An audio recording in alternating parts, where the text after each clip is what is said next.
அறிவியல் வந்து கடவுள் இருக்குன்னு சொல்லாது, இல்லைன்னு சொல்லாது.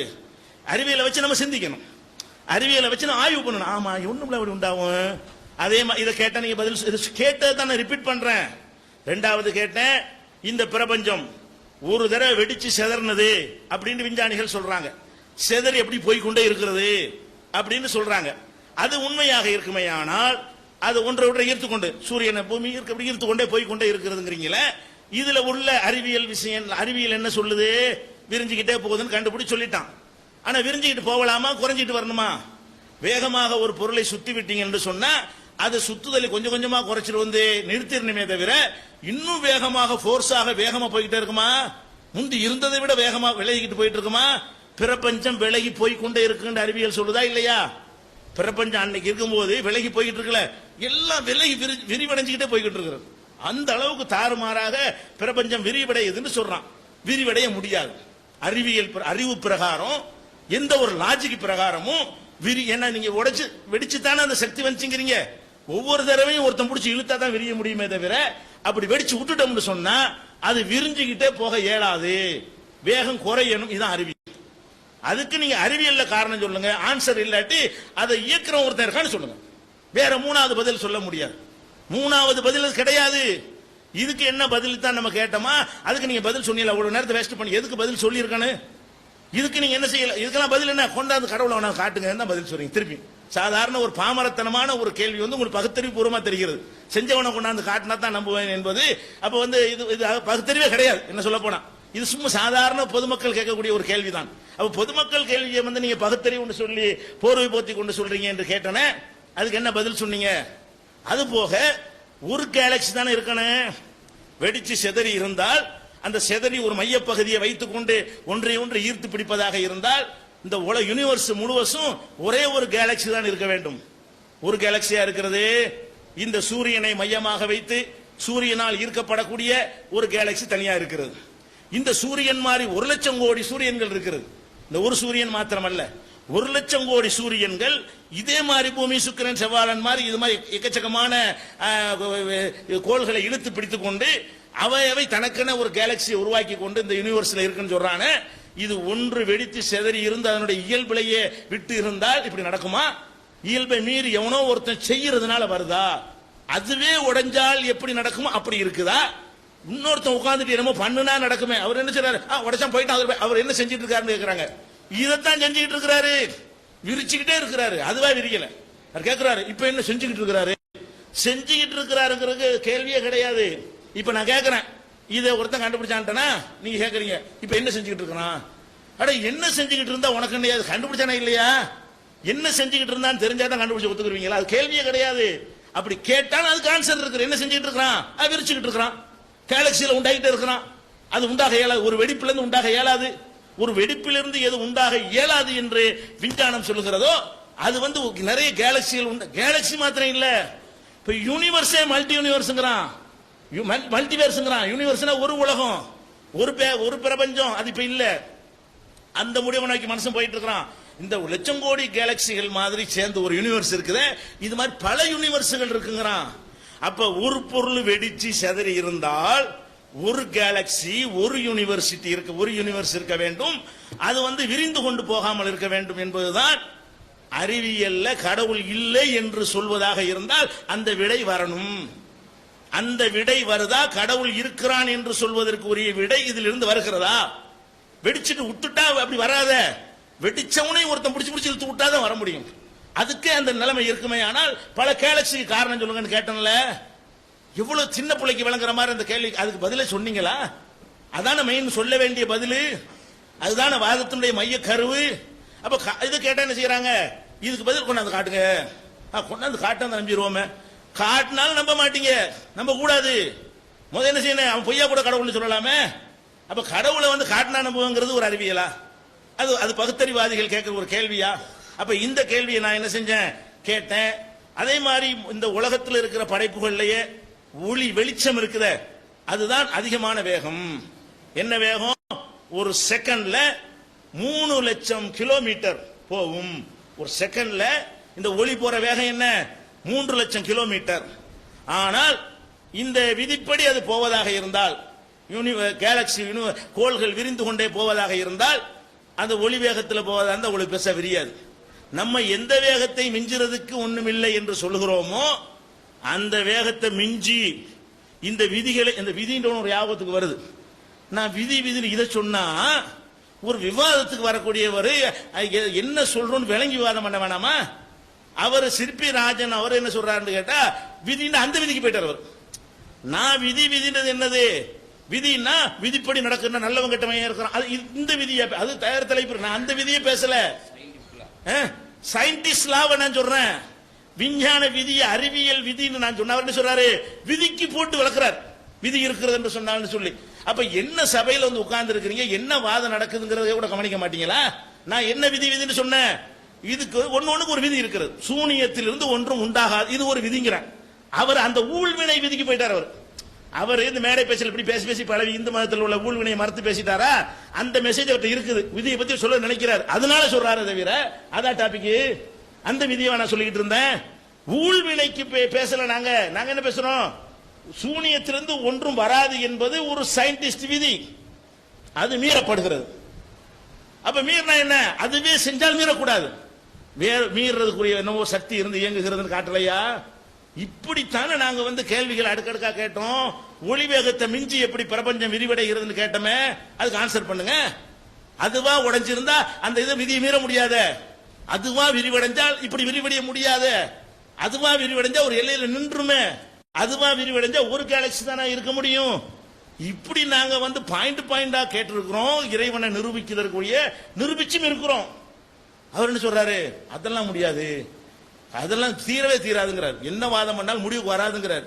இன்னைக்கு பேசினவங்க இரண்டாவது அமர்வுல பேசின வாதங்கள் எல்லாமே அவர்கள்ட்ட இந்த இறைவன் இல்லை என்று சொல்வதற்கும் பாயிண்ட் இல்ல, இறைவன் இருக்கிறான் என்று நம்ம சொல்வதற்குரிய பதிலும் அவர்கள்ட்ட இல்ல. அது நல்லா விளங்குதா இல்லையா? அதனாலதான் என்ன பண்றாங்க, டாபிக் வெளியே போய் சம்பந்தம் இல்லாத. நான் கேட்கிறேன், அப்படியானால் நம்ம அவனை ஏன் கொள்றீங்க, பிரபாகரனை ஏன் கொள்றீங்க, 3 லட்சம் பேர் எங்க கொண்டாங்க? சரிப்பா, தலைப்பு என்ன? கடவுள் இருக்கிறானா இல்லையாங்கிறது. சரி, 3 லட்சம் பேர் கொல்லப்படுறான்ல, அது அநியாயக்கார கடவுள் சொல்றீங்களா? அநியாய கடவுள் இருக்கிறான்னு சொல்லு. அது கடவுள் இருக்கிறாங்கிற டாபிக்கா இருந்தா அவன் இருக்கிறானா இல்லையான்னு தனி ஆதாரத்தை கொண்டு நிரூபணம் பண்ணு. அவன் செய்யற செயல் அநியாயமா இருந்தா நீ என்ன செய்யணும்? அநியாயக்கார கடவுள்னு சொல்லணும். இல்லைன்னு எப்படி சொல்லுவீங்க? அநியாயக்காரனா இல்லைன்னு நாங்க 3வது தலைப்பு வச்சிருக்கிறோம். நீங்க எதெல்லாம் அநியாயக்காரன் காரணம் சொல்லுவீங்களோ அங்க எடுத்து வைக்கிறதுக்கு வாய்ப்பு தந்திருக்கிறோம். அப்ப நீங்க என்ன செய்யணும்? அப்படி ஒரு கடவுள் இருந்தால் அது ஏன் நடக்கிறது? அப்ப நான் கேள்வி என்ன நான் கேட்கிறேன். இப்ப அமெரிக்காக்காரன் என்ன செய்யறான்? உண்டு போடுறான், உலகத்தில் அழிக்கிறான், ரொம்ப அக்கிரமம் பண்றான்னு சொல்றேன். அக்கிரமம் பண்ணாதனால இல்லைன்றீங்களா? அமெரிக்கா இல்லைன்றீங்களா? அடே, அக்கிரமம் பண்ற அமெரிக்கா இருக்குன்னு சொல்லுவீங்களா? பேச்சுக்கு சொல்றேன். அமெரிக்கா என்ன அக்கிரமம் பண்றான், நான் பாட்டு பட்டியெல்லாம் போடுறேன். நீங்க என்ன சொல்றீங்க? இப்படி எல்லாம் அநியாயம் செய்கிறானே, அமெரிக்கா இருந்தால் அப்படி செய்வானான்னு கேட்க முடியுமா? அநியாயம் செய்யற அமெரிக்கான்னு சொல்லணுமா? வாதம்டா என்ன, பகுத்தறிவுண்டா என்ன? நீங்களா ஒரு எல்லையை வகுத்து கொண்டு நிக்கிறதுக்கு பேர் பகுத்தறிவா? நாங்க புஸ்தகத்தை கொண்டு நிறுவனங்கிறார். அவர் சொல்றாரு அபாண்டமாக ஒரு பகுத்தறிவாதிகள் குரான்ல இருக்கிறதுனாலதான் கடவுள் இருக்கான்னு ஏதாவது பேசணுமா? புஸ்தகத்தை கொண்டு தான் நிறுவனங்கிறார். இப்ப நான் இதெல்லாம் புஸ்தகமா? அறிவியல் ஆதாரத்தை நான் சொல்றேன். இது குரான்லயும் சொல்லி இருக்குன்னு ஒரு சைடா சொல்லிட்டு இது அடுத்த தலைப்புல விளக்க வேண்டியிருக்கிறேன். குரான்ல சொல்லி என்ன சொல்றாரு? இந்த புத்தகத்தை கொண்டு நிறுவ பாக்குறீங்க, அது நம்பிக்கை எடுப்பு நிறுவ பாக்குறீங்க. புத்தகத்தை நாங்க நிறுவவே இல்லையே. புத்தகம் தான் குரான்ல இருக்கிற காரணம். நாங்க இப்படி சொன்னோமா? குரான்ல கடவுள் இருக்காரு சொல்லி, அதனால வாதமே கிடையாது. நான் குரான் நம்புறேன், நீங்க நம்மள போயிட்டு இருக்க வேண்டியான குரானை கொண்டு அவங்கள்ட்ட கடவுள் இருக்காரு நாங்க நிறுவனம். இதெல்லாம் குரானை கொண்டு நாங்க நிறுவி இருக்கிறோம். அறிவியல் பூர்வமான சான்றுகள், அர்த்தப்பூர்வ கேள்விகளை கேட்டு நிறுவி இருக்கிறோம். அப்ப எந்த ஒரு மூளை உள்ள ஒரு மனுஷனா இருந்தாலும் அவன் என்ன செய்வான்? இதெல்லாம் கண்டிப்பா இது வந்து ஒரு சூப்பர் பவர் இல்லாம நடக்க முடியாது. அதுவா நடந்தால் இப்படி நடக்காது. அதுவா நடக்கிறதுக்கு ஒரு ரூல் இருக்குல்லங்க. அதுவா நடக்கிற ரூல் படி, அந்த விதிப்படி போனா தான் அதுவா நடக்குன்னு சொல்ல முடியும். அதுவா நடக்கிறதுக்கு சில ரூல்கள் நம்ம அறிவே சொல்லக்கூடிய ரூல்கள் இருக்கிறது. விதி, அந்த ஊழ்வினை விதியில் எந்த விதி அது மீறப்படுகிறது, அதுக்கு மிஞ்சி நடக்கிறது. இதானே இதுக்கு பதில் சொன்னாரா? சிந்திச்சு பார்க்கணும் ஒருத்தர். அவங்க எதுக்கு எல்லாம் சொல்றாங்க? நாளை கேசட்டை பார்த்துட்டு மக்களை தக்க வச்சுக்கிறதுக்காக வேண்டி மக்களை நீங்க சிந்திங்க. யாரு சிந்திக்காமல் அவர் பேசிட்டு சிந்திங்கிறார். யாரெல்லாம் வாதங்கள் பலவீனப்படுகிறது அவர்கள் சொல்லக்கூடிய வார்த்தை சிந்திங்கள் சொல்வதனால எல்லாம் அவனை சிந்திக்க மாட்டான். சிந்திக்கிற மாதிரி சொல்லணும். உங்க சொல்லு சிந்திக்கிற மாதிரி இருக்கணும். உங்கள் வாதம் சிந்திக்கிற மாதிரி இருக்கணும். அது சொல்லாமே சிந்திப்பான். சிந்திக்க தகுதி இல்லாத விஷயங்களை சொல்லிட்டு நீங்கள் சிந்திக்கணும், புத்தி வந்தா என்னது பக்தி வந்தா புத்தி போயிடும். ஏன் புத்தி போனதுனாலதான் உங்களுக்கு பக்தி இல்லைன்னு நாங்க சொல்லலாமே? புத்தி போனதுனாலதான் இதை சிந்திக்க வேண்டிய விதத்தில் சிந்திக்காத காரணத்தினாலதான் உங்களுக்கு பக்தி, கடவுள் பக்தி இல்லாம போச்சு நாங்க திருப்பி சொல்லலாமே. இது ஆதாரம், பழமொழி ஆதாரம். புத்தி வந்தால் என்னது பக்தி வந்தால் புத்தி போய்விடும். நாங்க மாத்தி சொல்றோம் பழமொழிய. புத்தி இல்லாத காரணத்தினால்தான் உங்களுக்கு பக்தி இல்ல. சிரிக்கிறது சொல்ல லாஜிக் கூட நான் சொல்றேன், இதான் புத்தி. புத்தி என்ன? இந்த படைக்கப்பட்ட பொருளை வச்சு நான் சொல்ல இவ்வளவு காரணத்துக்கு ஆன்சர் பண்ண முடியலன்னா ஒருத்தன் இருக்கிறான் நம்புறது புத்தி. அது இல்லாதனால பக்தி இல்லாம போச்சு. அப்ப என்ன வாதத்துக்கு என்ன சொல்லி கொண்டு நேரத்தை வேஸ்ட் பண்றீங்க? ஒரு தலைப்பை எடுத்துக்கொண்டால் குரானை பத்தி கேட்டா கேளுங்க, தனி தலைப்பு அக்பர் ஆணிவார கேளுங்க, ஆன்சர் வச்சிருக்கிறோம். அதே மாதிரி கடவுள் அநியாயம் பண்றான், பாரபட்சமா நடக்கிறான்னு கேக்குறீங்களா? தனி தலைப்பு, மூணாவது தலைப்பு இருக்குது, கேளுங்க. இப்ப தலைப்பு என்ன? கடவுள் இருக்கிறானா இல்லையா? அப்ப நீங்க கேட்கிற கேள்விகள் எதுவுமே கடவுள் இல்லைங்கிறதுக்குரிய கேள்வியா? கொண்டாந்து காட்டினா தான் நம்ப வேண்டாம், இல்லைங்கிறதுக்குரிய கேள்வியா? காட்ட இயலாதுப்பா, காட்ட இயலாது. அதனால இல்லைண்டாயிருமா? நான் கேட்ட கேள்விக்கு என்ன பதில்? இருக்கிறாங்கிறதுக்கு அறிவியல் சான்று இருக்குதே. அப்ப இதுக்கெல்லாம் அவங்க என்ன செய்யல, அதுக்கு பதில் சொல்லல. அதுக்கப்புறம் உடைஞ்சு வந்திருக்கா இல்லையா? உடைஞ்சதுல இருந்து 4% தான் அதுல இருந்து உடைஞ்சு வந்திருக்கக்கூடிய சக்தி இருந்திருக்க முடியும். மீதி 96% dark matter, black matter, black energy, dark energy சொல்லி தெரியுறாங்க. என்னமோ ஒன்று இருக்கு தெரியலங்கிறாங்க. அது எப்படி? ஒரு 100 கிராம் பொருளை உடைச்சு வீசணும்னு சொன்னா அல்ல 100 கிராம்ல உள்ள சக்தியை உடைச்சா அது 100 கிராம் தானே இருக்கணும். உடைச்சது 100 கிராம் 1000 கிராம் உள்ள இருந்தா அப்ப அதுவே உடைஞ்சது அவ்வளவுதானே இருக்கணும். சைஸ் விட பெருசு முன்ன பின்ன இருக்கலாம். அதுவே உடைஞ்சு இருந்தா எதை உடைக்கிறீங்களோ அது எல்லாத்தையும் சேர்த்து அவ்வளவுதானே இருக்கணும். அவ்வளவு இருக்கா?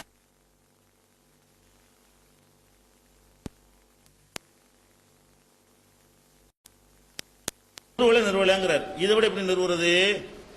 அறிவியலை கொண்டு அவங்க பதில் சொல்ல முடியாத ஒரு கேள்வியை கேட்கிறோம், ஆன்சர் உங்கள்கிட்ட எங்கிட்ட ஆன்சர் இருக்குன்னா யார் நிறுவி இருக்கா, யார் பகுத்தறிவுல இருக்கிறா? இன்னும் தெளிவா குழந்தைக்கு மாதிரி கேட்டோம். நீங்க இந்த பிரபஞ்சம் எப்படி உண்டாகணும்னு சொல்லும் பொழுது பூமியை சொல்லும் போது அது அங்கேருந்து வச்சு சொல்லிடுவீங்க, அது அங்கேருந்து வச்சு சொல்லிடுவீங்க. கடைசியா ஒரு இடத்துல முடிக்கிறீல்ல, அது ஒன்றும் இல்லைன்னு கொண்டே முடிக்கிறீல்ல, ஒரு சிறு அணுன்னு முடிக்கிறீங்கல்ல. அந்த அணுவுல நாங்க என்ன செய்யறோம்? இது எப்படி வந்துச்சு, அதுல இருந்து இது, அதுல இருந்து இதுன்னு சொல்லிக்கிட்டே போறீங்கல்ல. எங்கேயாவது ஒரு இடத்துல முடிப்பீங்கல்ல, அங்கதான் உங்களை பிடிக்க போறோம். நாங்க எங்க நிக்கிறோம்? இதுல இருந்து ஆரம்பங்கிறீல்ல. அந்த ஆரம்பம் எப்படி வந்துச்சுன்னு கேட்டா உங்கள்ட்ட இருந்து கேட்கிற ஒரே ஒரு கேள்வி என்ன? அப்படியானால் கடவுளை யார் படைச்சா? கேள்வி என்னது? இந்த கேள்விக்கு ஆன்சர் கிடையாது, எதிர்கேள்வி தான் ஆன்சர் ஆகுது. எதிர்கேள்வி என்னது? இது யாராவது படைச்சிருக்குன்னு சொல்றீங்கல்ல, அப்ப கடவுளை யார் படைச்சா அப்படின்னு சொல்லி கேக்குறீங்க. இது ஆய்வுக்கு உட்படுத்தக்கூடிய ஒரு விஷயத்துல கேள்வி கேட்கிறோம். கடவுளை ஆய்வுக்கு உட்படுத்தும் போது கேட்குவோம். கடவுள் ஆய்வுக்கு உட்படுத்தி இந்த மாதிரிலாம் இருக்கிறதுனால அதை யார் படைச்சான்னு கேட்கலாம். நாங்க ஆய்வுக்கு உட்படுத்துற விஷயங்களில் கேள்வி கேட்கிறோம். ஒண்ணு. ரெண்டாவது, இந்த பிரபஞ்சத்துல இந்த ஒன்றும் இல்லாம உண்டானுச்சுல, இந்த ஒன்றும் இல்லாம ஏதோ உண்டானுச்சுன்னு சொல்றீங்களே, அதுக்கு அறிவு இருக்கா? இந்த சூரியன் சந்திரன் விரிஞ்சுக்கிட்டு போது எதுக்காவது அறிவு இருக்கா? மூளை இருக்குதா? பிளான் பண்ணக்கூடிய திறமை இருக்குதா? நமக்கு நாம விரிவாகி கொள்வோம், நமக்கு நம்ம பெருசாகி கொள்வோம், நம்ம அப்படிங்கிற மாதிரி ஏதாவது இருக்குதா? அப்படியெல்லாம் இல்லாத ஒன்று அதுவா உண்டாவலான்னு சொல்லக்கூடிய நீங்க ஆற்றல், திறமை, வல்லமை, நமக்கெல்லாம் அறிவை எல்லாம் கொடுத்திருக்கக்கூடிய ஒரு சூப்பர் பவருக்கு அது இருக்குன்னா உங்களுக்கு முட்டாள்தனமா தெரியுது. எது முட்டாள்தனம், எது பகுத்தறிவு? ஒண்ணுமே இல்லாத அதுக்கு அறிவு இருக்கிற மாதிரி திங்க் பண்றீங்க, அது பகுத்தறிவா? அப்ப இந்த ரெண்டு கேள்வியில நிப்பாட்டினா கூட எது பகுத்தறிவு உகந்தது? அதான் எதுவுமே இல்லாத அது தன்னால வந்திருக்கலாமா, அதுவா வந்திருக்கலாமா? எது வந்திருக்கலாதான்? அறிவு, சிந்தனை ஒண்ணும் இல்லாத தன்னால வரலாமா? அதை ஒருத்தன் படைச்சான்னு சொல்லி காரணகாரியத்தோட அறிவியல் பூர்வமான காரணத்தோட நாங்கள் விளக்கினால் அதுக்கு என்ன கேக்குறீங்க? இந்த ஒரு கேள்விதான் உங்களால கேட்க முடிஞ்சே தவிர அது இந்த பொருளை படைச்சவன் இல்லைங்கிறதுக்கு ஆதாரமாகாது. அவனை படைச்சது யாருக்கு வேற கேள்விக்கு போகுமே தவிர அவனை ஒத்துக்கிட்டீங்க எப்ப பார்த்தாலும், அதுல நான் ஒத்துக்கிறீங்க. அப்ப நீங்க உங்களுடைய வாதத்தின் பிரகாரம் என்னன்னு கேட்டா கடவுள் காட்டலன்னு தான் நீங்க சொல்றீங்களே தவிர கடவுள் இல்லைன்னு உங்களுக்கு சொல்ல முடியல. நாங்களும் கடவுளை காட்டணும்னு சொல்ல கிடையாது, இருக்கிறான்னு தான் சொல்றோம். இருக்கிறான்ங்கிற எப்படி சொல்றோம்? ஒரு பகுத்தறிவு உள்ளவன் எப்படி ஒரு பொருளை நம்புவானோ, கண்ணால பார்த்து நம்புவான், காதால கேட்டு நம்புவான், தொட்டு பார்த்து நம்புவான், மோந்து பார்த்து நம்புவான், ஸ்பரிசத்துல அதை நக்கி பார்த்து என்ன செய்வான், நம்புவான். இது எல்லாத்துக்கும் மேல ஒன்றை வச்சு ஒன்றை விளங்குவான். அதுதான் பகுத்தறிவு. ஒன்றை வச்சு அதுல இருந்து என்ன செய்யறோம்? புழுக்கமா இருந்தா இதனாலதான் இருக்கிறது, ஒரு மாதிரியான வாடை வந்தா மழை பெய்யுது என்கிற மாதிரி மழையை பார்க்காம ரூம்ல உட்காந்துட்டு சொல்ல முடியும்.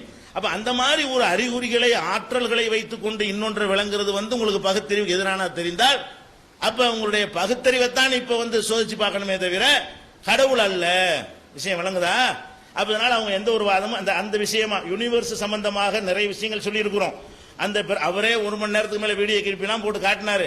அது எல்லாம் அவருக்கு தான் எதிராக இருக்குது, கடவுளை தான் நிரூபிக்குதுன்னு சொல்லிட்டு அவ்வளவு தெளிவான சான்றுகளை நிரூபித்தோம். நம்பர் 1. ரெண்டாவது என்ன கேட்டோம்? இந்த மனிதனை தனியா சொல்றோம். மனிதன் என்ன தலைப்புல இருக்கிறதுனால இந்த மனிதன் இவன் இப்படியே படைக்கப்பட்டவன் கிடையாது.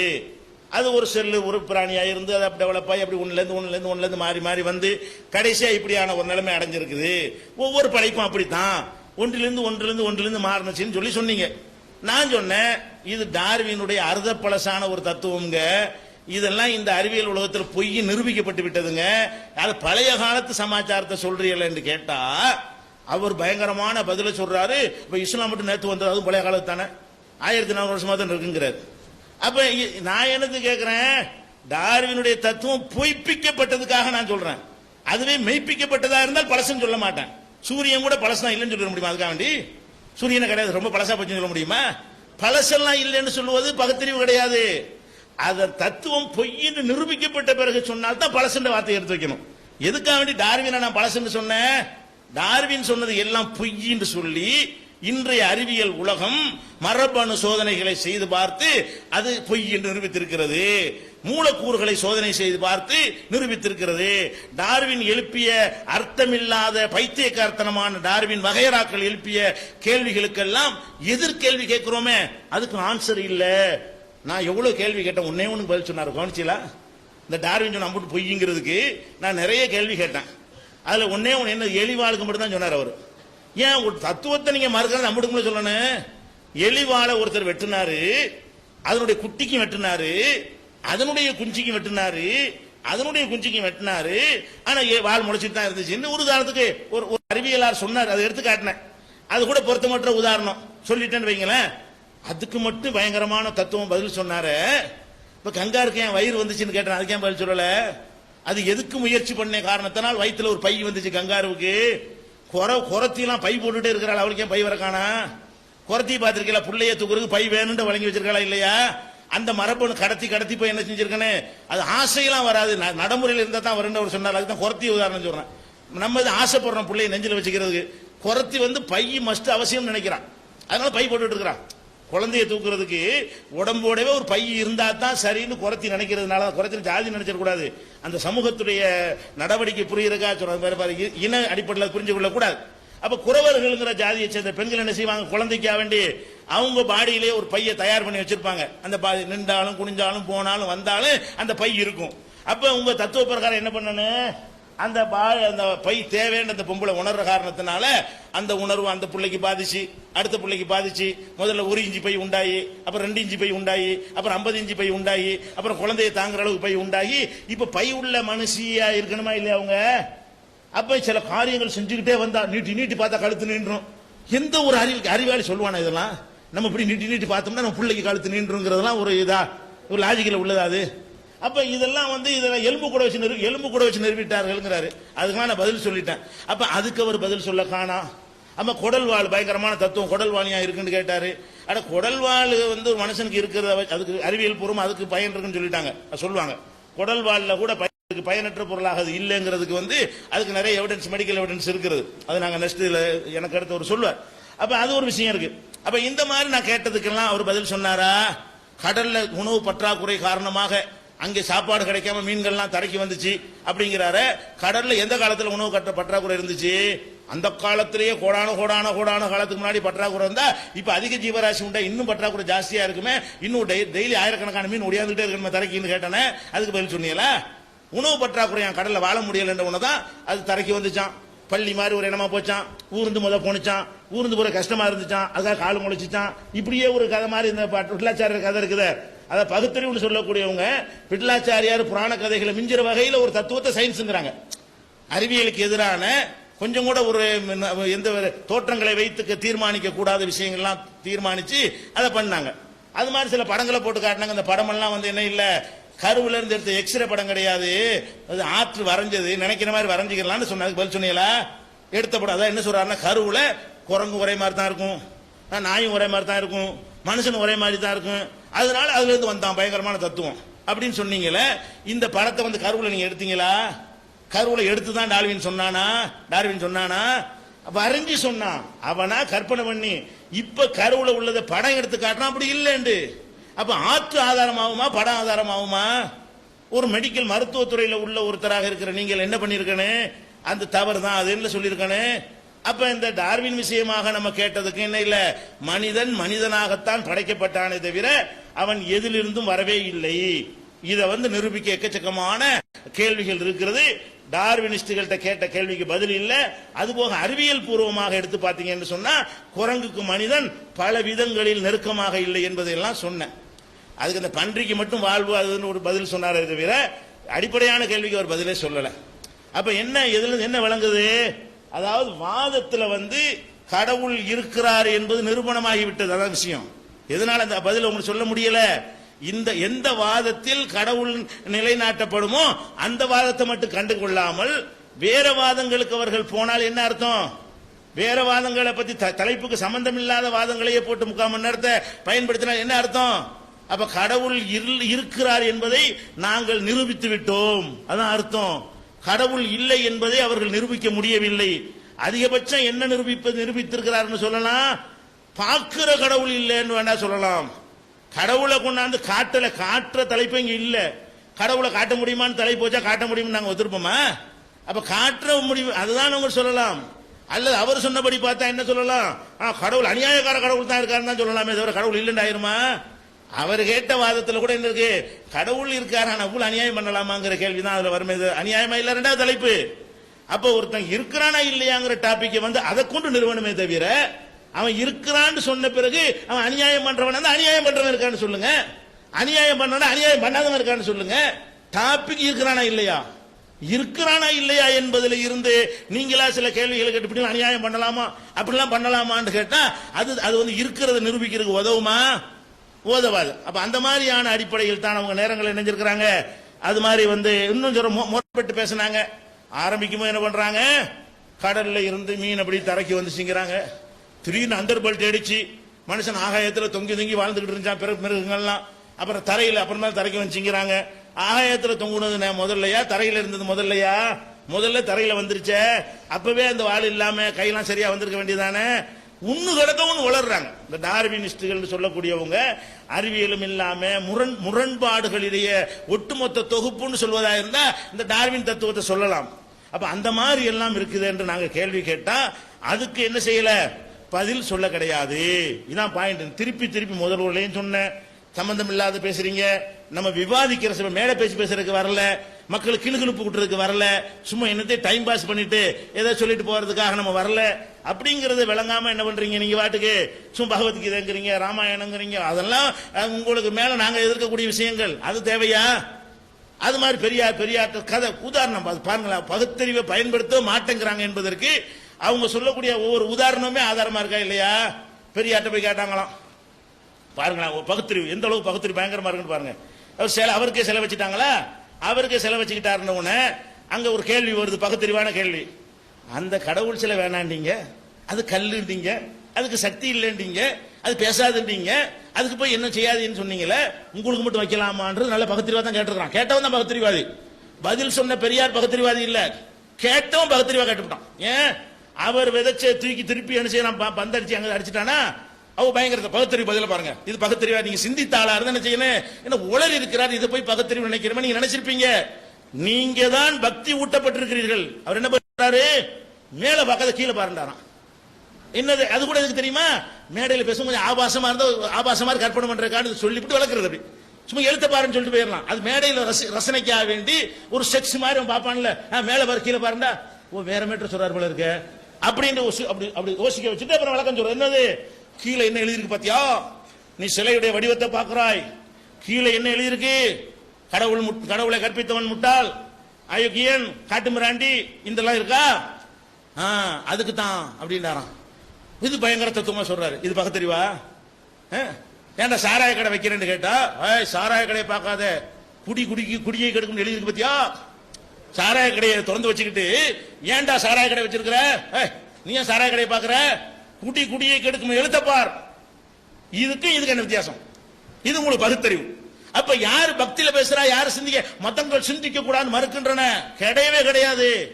நீங்க தான் சிந்திக்க. ஒரு ஆளை வந்து கடவுளுக்கு மேல கொண்டு வச்சுக்கிட்டு பெரியார உரிச்சு காய போட போறோம். 4வது தலைப்புல பாருங்க, அறிவாளின்னு சொல்வதற்குரிய அது கோபப்படுற விஷயம் இல்ல. நீங்க இஸ்லாத்தை பத்தி கேட்கறப்ப நாங்க கேட்போம். அந்த அளவுக்கு தலைப்புல இருக்குது. கொஞ்சம் கூட சென்ஸ் இல்லாதவர்கள் பேசுற மாதிரி எவ்வளவு உளறி இருக்கிறாருங்கிறது உங்க வாயில ஒரு பாயிண்ட் சொல்லிவிட்டீங்க. இப்படி ஒருத்தர் சொல்லலாமா? ஆமாப்பா, நானே கல்லுக்கு சக்தி இல்லைன்னு சொல்லியிருக்கிறேன், நானே வேணான்னு கல்லு தான், மனுஷன் தான் சொல்லியிருக்கிறேன். என்னை போய் கல்ல போய் மனுஷங்கிறாங்களே, தப்பு தான், தூக்கி பண்ணல சொல்லணும். நீ சுட்டி காட்டணும், நல்ல வேலைக்கு சுட்டி காட்டணும்னு சொல்லணும். அவனு சொல்லு பயங்கர தத்துவம், எழுத்து பாரு, மேல பார்க்காத, அது சொல்லு. அப்ப இதே மாதிரி தான் அவனு சொல்லுவான். அவன் அந்த சிலையை வைக்க, நீ அதை பாக்குற, அது சொல்லக்கூடிய செய்தியை பாரு, அதை செய்ய நம்பிக்கை பாரு, அது கல்லு தான், அதுல இருந்து ஒரு செய்தி கிடைக்கும். அவன் பக்தி உள்ளவன் சொன்னா அதை ஒத்துக்குறீங்களா நீங்க? அப்ப என்ன காரணங்களை எல்லாம் சொல்லி நீங்களே அதை முட்டாள்தனம் சொன்னீங்களோ அதெல்லாம் பெரியார் சொல்லிட்டானே அறிவுன்னு நினைக்க. இதுக்கு பேர் பகுத்தறிவா? எந்த பக்கத்து? இன்னொருத்தர் வந்தாராம், கேள்வி பாருங்க. இன்னொருத்தர் வந்தாராம், என்ன கேட்டாராம்? கடவுளை முஸ்லீம் ஒருத்தர் வந்தாராம், ஒரு இந்து ஒருத்தர் வந்தாராம், ஒரு கிறிஸ்தவர் ஒருத்தர் வந்தாராம். 3 பேர் வந்து ஏங்க இந்த மாதிரி இதெல்லாம் பயங்கரமான ஆதாரம். இதுல கொஞ்சம் கூட அறிவும் கிடையாது, அவருக்கு அறிவு கிடையாது, கேட்டவனுக்கு அறிவு கிடையாது, நல்லா விளங்குறது. இது அறிவான பதில்? 3 பேர் வந்து கேட்டவனு நினைஞ்சானா, ஏப்பா நான் கடவுளை இப்படி 3 பேர் சேரவமா நான் கேட்கிறேன். 3 பேர் சொன்னாங்க இல்ல, அந்த எந்த ஊர்ல சொன்னாங்க? முஸ்லீம் பேரை சொல்லு, அட்ரஸ் சொல்லுங்க. அந்த கிறிஸ்துவ பாதியார் பேரை சொல்லுங்க. கதை இது.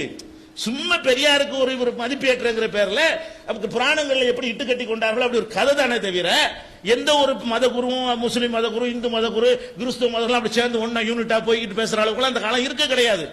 இப்போவாது கொஞ்சம் நெருக்கமா பேசிக் கொள்ளுகிறோம். அப்படி ஒரு சம்பவம் நடக்க கிடையாது. அவர் சொல்படி வச்சுக்கிடுவோம்.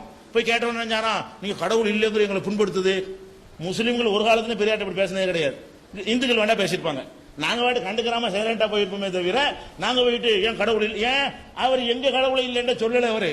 அவர் எதை சொல்லல எங்களுக்கு விளங்க. நாங்க வாட்டு சும்மா வேடிக்கை பார்த்துருந்தோமே தவிர நாங்க போயிட்டு எங்க கடவுள் இல்லைங்கிறீங்க நாங்க சொல்ல மாட்டோம். அவரே சொல்லியிருக்காரு பல சந்தர்ப்பத்தில், அடே அவனை பாடுறா, முஸ்லீமை பாடுறா, அவனை மாதிரி கடவுள்ல ஒரு கடவுள் வச்சுட்டு போடான்னு சொல்லியிருக்காரு. அவரு எங்களுக்கு அர்த்தம் தெரியும். இப்படி ஒரு சம்பவமே நடக்கலைங்க. அப்ப எவனா சொல்ல ஏதாவது சொன்னவனை கேட்டுக்கிட்டு அறிவிக்கிறதுக்கு பகுத்தறிவா? சரி கேட்டாங்களாம், என்ன ஏன்பா நான் கடவுள் இல்லைங்கிறேன்னு சொல்றேன், கோவப்படுறீங்க. முஸ்லீம் சொல்ற கடவுளை அவங்க 2 ஒத்துக்க மாட்டேங்கிறாங்க, கிறிஸ்துவன் சொல்ற கடவுளை நீங்க 2 ஒத்துக்க மாட்டேங்கிறீங்க, இந்து சொல்ற கடவுளை நீங்க ஆளுக்கு 2 கடவுள் மறுக்கத்தானே செய்றீங்க, நான் 3 மறுக்கிறது பயங்கரம் அப்படின்றாராம். இது இது இது இது இது ஒரு சம்பவமா? இது ஒரு அறிவா? லாஜிக்க சொல்ல வேண்டிய அவன் மறுக்கிறதுனால தப்பா போயிருமா? இந்தப்பா இந்த காரணத்தினால கடவுள் இல்லை அப்படின்னு தான் ஒரு அறிவாளி பேசணுமே தவிர நீனும் செய்யறது நானும் செய்யறேன், அது என்னது நீனும் செய்யறது நானும் செய்யறதுங்கிற ஒரு பகுத்தறிவா? பகுத்தறிவு வெளியே நின்று பேசுறாரா? இது மாதிரியா? இன்னொருத்தர் வந்து கேட்டாராம், கதை பாருங்க, விவாதத்தில் வைக்கிறாங்க. இதெல்லாம் விவாதத்தில்ங்க, நான் புஸ்தகத்தில் படி சொல்லல. இந்த டயத்தை வேஸ்ட் பண்ணுவதற்கு விவாதம் என்கிற பெயர்ல பெரியாரை தவிர இந்த பதிலை யாரும் சொல்லியிருக்க முடியாதுன்னு ஒரு பயங்கரமான ஒரு ஃபீடப் வர கொடுத்து அந்த சம்பவத்தை சொல்றாரு. என்ன சொல்றாரு? நீங்க ஏன் கடவுள் இல்லைன்னு ஒரு தடவை சொல்லிட்டு விட வேண்டியதானே, ஏன் அடிக்கடி சொல்லி கேட்டானா? இவர் என்ன செய்யறான்? அப்ப ஏன்டா திருடர்கள் ஜாக்கிரதை, முள்ள மாதிரி ஜாக்கிரதுன்னு அடிக்கடி நீங்க அறிவிப்பு செய்யறேன்னு கேட்டாராம். இந்த பதிலை பெரியாரத்தவர் யாராவது சொல்ல முடியுமான்னு கேட்கிறாரு. முதல்ல ஏங்க ஒருத்தன் கடவுள் மறுக்கிறாருன்னு சொன்னா அறவே ஏப்பா மறுக்கிறேன்னு போய் கேட்பானா? ஒரு தடவை சொல்லிட்டு விடுன்னு கேட்பானா? எவனா கேட்பானா? முதல்ல பெரியார் கடவுளை மறுக்கிறாருன்னா என்ன செஞ்சிருப்பான்? ஏங்க கடவுளை மறுக்கிறேன்னா கேட்டிருப்பான். அப்படிதான் கேட்பானே தவிர ஒரே ஒரு தடவை மறுத்துக்கிறங்க. ஒரு பொம்பளை மேல குற்ற வச்சு முடிச்சிடறான், ஒரு தடவை தேவையானு சொல்லுங்க, டெய்லி சொல்லாதீங்க. ஒரு தடவை சொன்னா என்ன, 10 தடவை சொன்னா அப்படியே கேட்பான். இப்ப முதல்ல நம்ம சென்ஸை கொண்டு சிந்திக்கணும். இப்படி நடந்தே இருக்க இயலாது. எந்த புத்தகத்தில் எழுதியிருந்தாலும் சரி, அப்படி எழுதி இருந்தாலும் பொய்யா தான் இருக்கும். அப்படி பொய்யா இல்லாட்டாலும் இதுல எந்த ஒரு பகுத்தறிவும் கிடையாது, இதுல எந்த ஒரு லாஜிக் கிடையாது. அப்ப நான் என்ன பாக்குறேன்னு கேட்டா, இவர்கள் கடவுள் மறுப்பு என்ற ஒரு மூட நம்பிக்கையை, அறிவியலுக்கு எதிரான ஒரு நம்பிக்கையை அவர்களுக்கு யாரோ விதைத்ததின் அடிப்படையில் திரட்டி வைத்துக் கொண்டு இந்து மதத்தில் உள்ள சுரண்டல்கள், ஏற்றத்தாழ்வுகள் மீது கொண்ட வெறுப்பின் காரணமாக இந்த மதத்தை வெறுக்கிறோம் என்கிற பெயர்ல இந்த அகில உலகத்தையும் படைத்த, பிரபஞ்சத்தை படைத்த ஒரு படைப்பாளன் இருக்கிறான் என்று அறிவியல் பூர்வமாக நிரூபிக்கப்பட்டதை மறுக்கிறார்கள். பக்தி, ஒரு குருட்டு பக்திக்கு பேர் பகுத்தறிவு. அதுதான் அங்க உள்ள நடக்கிறது. விளங்குதா உங்களுக்கு? இந்த மாதிரியான பயங்கரமான தத்துவத்தை எல்லாம் என்ன செய்யறாங்க சொல்லி அவங்க நிறுவி இருக்கிறத பாக்குறீங்க. அதே மாதிரி என்ன செய்யறாரு, லாஸ்டா ஒருத்தர் பேசுறாரு. அவர் என்ன பேசுறாரு? நம்ம எல்லாம் தமிழின போராளிகளேங்கிறாரு. தமிழினம்ங்கிறது ஒரு பகுத்தறிவா? தமிழினம்ங்கிற பேசுறதுனால ஒரு மொழியை பேசிட்டு இருக்கிறோம். நம்ம அங்க பிறந்தா மலையாளத்தை பேசுவோம், இங்க பிறந்தா சிங்களத்தை பேசுவோம். நம்ம எல்லாம் ஒரு இனமா? ஒரு இனமான்னு கேட்டேன். எல்லாம் ஒரு இனம், மனித இனம் தான் நம்ம எல்லாரும். அனைவரும் மனித இனம்ங்கிறது பகுத்தறிவா? நான் தமிழன நீ மலையாள இனம்ங்கிறது பகுத்தறிவா? பேசுகிற மொழியினால நம்ம என்ன செய்யறோம்? எத்தனை மலையாளம் பேசின வந்து இங்க தமிழன் ஆகி போயிட்டான், தமிழ் பேசின எத்தனை பேர் வந்து மலையாளியா மாறி போயிட்டாங்கிறதெல்லாம் பாக்குறோம். அமெரிக்காவே டச் இங்கிலீஷ் பேச அப்படியே அங்கே செட்டில் ஆனவங்கலாம் இருக்கிறான். அப்ப நம்ம வந்து அவன் ஒரு எங்க பிறக்கிறோமோ அந்த பாஷையை நம்ம பேசுவோம். இது ஒரு பெரிய மேட்டரே கிடையாது. இதை ஒரு பயங்கரமான இதாக்கி இது மனுஷனை யூனிட் பண்ணுவதற்கு ஒரு விஷயமா? நியாய அநியாயத்தின் அடிப்படையில் யூனிட் பண்ணுவது பகுத்தறிவா? நான் தமிழன் யூனிட் பண்ணுவது பகுத்தறிவா? தமிழன்லையும் மொல்ல மாதிரி இருப்பான், நல்ல மாதிரி இருப்பான், திருட்ட இருப்பான், பிப்பாயிட்டுக்காரன் இருப்பான். தமிழன் திருட்டான் விட்டுன்னு சொல்ல முடியுமா? அப்ப தமிழன்ற ஒரு கான்செப்டை திக்கி திருப்பி திருப்பி அடிக்கடி பேசுறீங்களே, இதுல என்ன பகுத்தறிவு? ஒருத்தர் அது பெரிய தத்துவமா பேசுறாரு, அதே கேள்வி அவங்க கேட்கிறாரு. நீங்க இன்ஷா அல்லான்னு சொல்றீங்க, அல்லான்னு அது தமிழ்ல சொல்லிட்டு போண்டியான, அப்ப தமிழ்ல சொன்னா கடவுள் ஓகேயா? நான் கேட்கிறேன், கடவுள் இருக்கா இல்லையான்னு கேட்கிற டாபிக் வந்தா இப்பதான் விஷயம் விளங்குது. அதை தமிழ்ல சொல்லலைங்கிற டாபிக் அப்படி கேட்கிறாரு அவரு. அது என்ன இன்ஷா அல்லா? அது தமிழ்ல சொல்ல வேண்டியதானே? தமிழ்ல சொன்னா ஓகேன்னு அப்படி சொல்லுங்க. அப்ப நான் என்ன தமிழ்லாம் போட்டுருக்கிறோம். அடுத்து என்ன? வெளிநாட்டுல இருந்து இறக்குமதி அப்படிங்கிறாரு. இது ஒரு பகுத்தறிவா பேசலாமா? நல்ல விஷயங்கள் வெளிநாட்டுல வந்தா உள்நாட்டுல இருந்து வந்தா என்ன சொல்றது பகுத்தறிவா? ஏன் இந்த ரிலேட்டிவிட்டி தியரி மட்டும் இந்தியா தயாரிப்பா? நான் கேட்கிறேன், சாக்ரட்டிஸ் தான் நாத்தியத்துடைய ஒட்டுமொத்த குத்தக. அவர் என்ன மேட் இன் தமிழ்நாடு அவரு? அப்ப சிந்தனை எங்க இருந்து வந்தாலும் அழகா சொல்றான், எப்பொருள் யார் வாய் கேட்பினும் அப்பொருள் மெய்ப்பொருள் காண்பது அறிவு. எவன் வாயில கேட்ட உனக்கு என்ன? இஸ்லாம்ங்கிறது எங்க இருந்து வந்துச்சுன்னு பாக்குறது பகுத்தறிவா? அது என்ன சொல்லுதுங்கிற அதுவும் எப்படி சொல்றாரு தெரியுமா? பிரித்தாழ்வதற்கு வந்ததான்.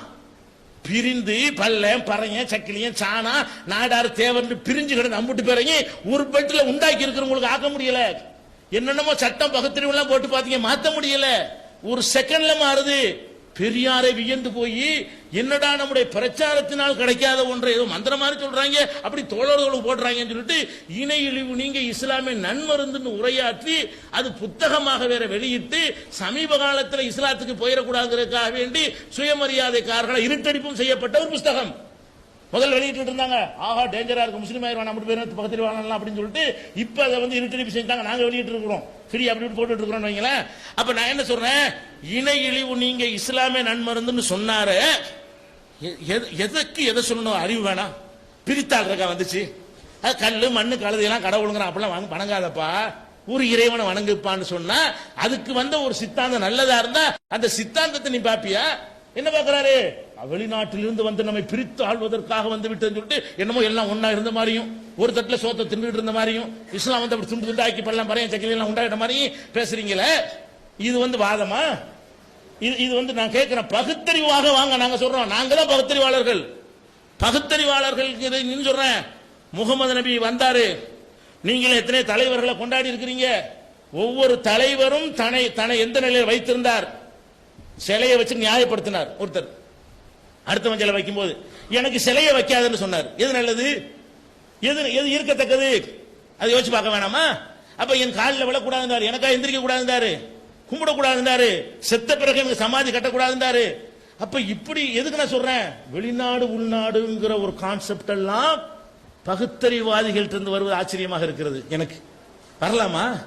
ஒரு மனித டார்வின் பிரகாரம் எடுத்துக்கொண்டாலும் தமிழ் எல்லாம் உண்டா? டார்வின் தியரியில டார்வின் பொய்த்து போன டார்வினை நீங்க ஏத்துக்கிறீங்க. அப்ப டார்வின்ல தமிழ் குரங்கு தனியா இருந்து அதுல இருந்து தமிழ் குடிமகன் வந்தானா? மலையாள குரங்கு தனியா உண்டாய் அதிலிருந்து மலையாளி வந்தானா?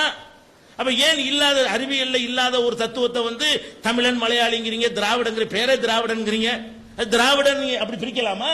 இங்கேயும் நல்லவன் இருப்பான், அங்கேயும் நல்லவன் இருப்பான், இங்கேயும் கெட்ட கொஞ்சம் கூட குறைய இருக்கலாம். அது என்ன இனத்தின் அடிப்படையில் நீங்க பிரிக்கிறீங்க? திராவிடன் எல்லாரும் நல்லவனா? திராவிட கழகத்தை நான் சொல்லல.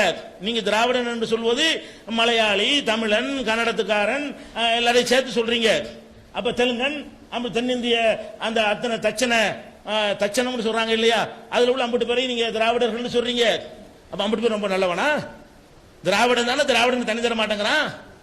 தண்ணி தர மாட்டேன் கர்நாடகாவில் சொல்றோன்னு திராவிடன் தான். உங்களுக்கு நீங்க மறுக்கப்படுற நீங்களும் திராவிடன் தான். பாலாத்துல தர சொல்றவன் அவனா தான் இருக்கிறான். என்ன திராவிடங்கிற? அப்ப என்ன பகுத்தறிவு பேசுறீங்க? பகுத்தறிவு என்று சொன்னால் மனிதன் சொன்ன செய்தி சரியா, வாதம் சரியா, கருத்து சரியா, அது எந்த உலகத்துல வேற ஒரு யூனிவர்சிட்டில இருந்து வந்தாலும் ஏத்துக்கணும். நாங்க எங்க கருத்து என்னது? அது வந்து தமிழன் சொல்லியிருக்க வேண்டிய அவசியம் கிடையாது. முகமதுங்கிற அரபு நாட்டில் சொன்னாருங்கிறதுக்கு நாங்கள் ஏற்றுக்கொள்ளவில்லை. அது சரி என்பதற்கு ஏற்றிருக்கிறோம். சிந்தித்து பார்த்தோம், அதுதான் சரியானது என்பதற்கு நாங்கள் ஏற்றுக்கொண்டிருக்கிறோம். அப்ப என்ன, நான் எதுக்கு இதெல்லாம் சொல்ல வர்றேன், இங்க வந்து ஏதோ மேல சொற்பொழிவு மாதிரி நீங்க சிந்திச்சு பார்க்க வேண்டும், உங்களை சிந்திக்க விட மாட்டார்கள். யாரு? நம்ம, அதாவது சிந்திக்க விட மாட்டார்கள் இஸ்லாத்துல சொல்ல இயலுமா? இஸ்லாம் மாதிரி சிந்திக்க தூண்டுற ஒரு மார்க்கம் இருக்குதா? அவரே அதுக்கு ஆதாரமா எடுத்து வச்சார், நான் கூட வைக்க வேண்டியது இல்லை. அவருக்கு வந்து டாக்டர் அழகா பதில் சொன்னார். என்ன சொன்னாரு? ஒரு 300 வருடங்களாக தான் நீங்க இந்த ஆய்வுகளில் பின்தங்கிட்டீங்க, அதுக்கு முன்னாடி நிறைய விஷயங்களை முஸ்லீம் தான் கண்டுபிடிச்சிங்க, அல்ஜிப்ராவுல இருந்து எல்லாம் கண்டுபிடிச்சிங்கிறாரு. கிறிஸ்துவ மதம் வந்து விஞ்ஞானிகளை முடக்குற நேரத்தில் முஸ்லீம் மதம் வந்து முடக்காதனால கண்டுபிடிச்சான், தூண்டுனால கண்டுபிடிச்சான். விண்வெளியை பத்தி ஆராய்ச்சி சொல்லக்கூடிய வசனங்கள் குர்ஆன்ல இருக்கா இல்லையா? படிக்காத, சிந்திக்காத, கேள்வி கேட்காத இஸ்லாத்தில் எங்கேயாவது சொல்லப்பட்டிருக்கா? கேள்வி கேளுன்னு சொல்லி இருக்குது குர்ஆன்ல. நபியுடைய போதனையில கேள்வி கேளுன்னு சொல்லி இருக்கிறது.